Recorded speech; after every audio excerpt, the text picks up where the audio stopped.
दोस्तों, मैं इस समय जंगल विहार पर निकला हूँ। सोचा था मन बहलाव कर लूँ। ये जंगल का दृश्य आप देखिए, चारों तरफ पेड़ ही पेड़। कितना प्राकृतिक वातावरण होता है।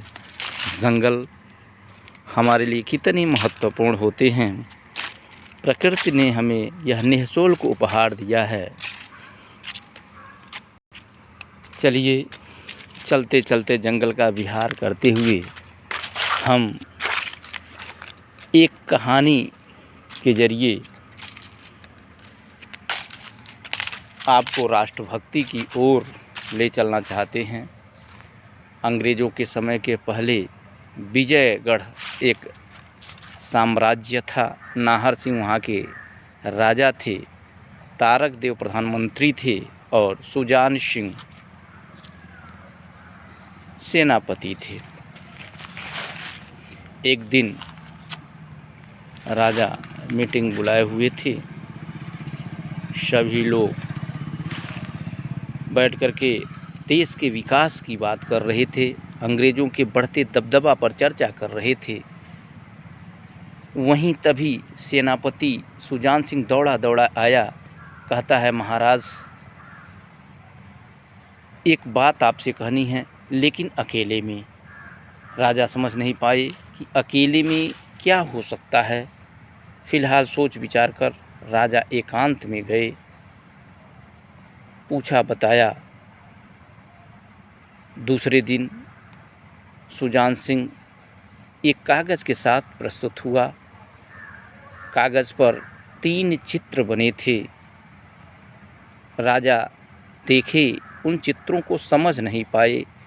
कहा, समझ करके फिर हम इसके विषय में बताइएगा। सेनापति फिर अपने घर जाता है, अपनी पत्नी को दिखाता है कि ये चित्र क्या बोल रहे हैं। पत्नी भी समझ तो नहीं पाई, लेकिन कुछ आहट उसे लग गया। उस चित्र थे एक बूढ़ा व्यक्ति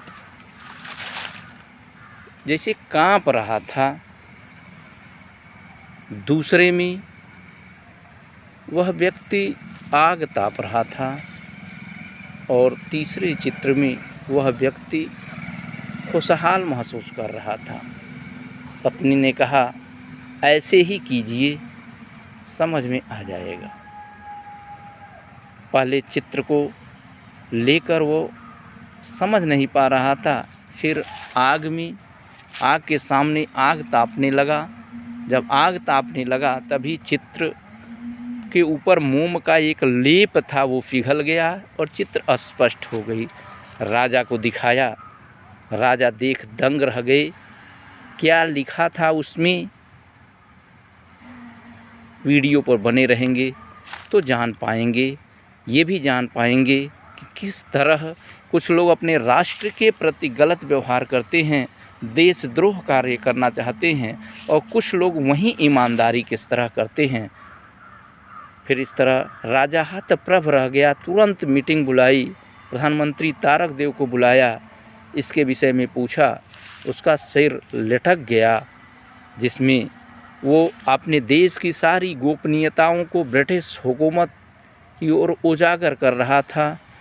युद्ध के लिए गोले बारूद और जो भी चीज़ें कहाँ रहती हैं, कैसे आना है, पता सब कुछ उसमें स्पष्ट हो रहा था।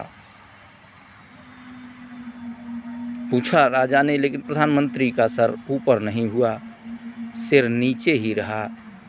सभी के कहने पर राजा ने उसे फांसी पर लटकाने का आदेश दिया।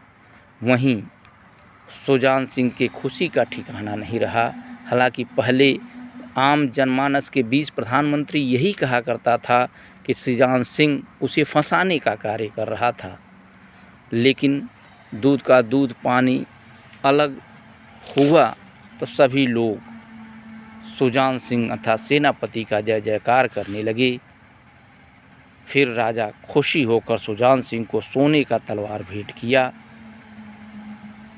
सुजान सिंह को तभी याद आ गया कि उसकी पत्नी ने ये सब किया है। फिर वो उसके पास जाता है और बताता है, तुम्हारे कारण ही आज मैं इन जो चित्र थे उसमें जो रहस्य छिपे हुए थे उसको हमने पता लगाया है। तो इस कहानी से हमें ये शिक्षा मिलती है कि हमारे देश में गद्दार और ईमानदार दोनों लोग हैं, सबकी अलग अलग भूमिका है और ईमानदारी के कारण ही ब्रिटिश हुकूमत से विजयगढ़ को बचाने में, षड्यंत्र से बचाने में सुजान सिंह का यह प्रयास सफल रहा। इसलिए हमें अपने राष्ट्र के लिए हमेशा ईमानदारी से कार्य करना चाहिए। नमस्कार, धन्यवाद।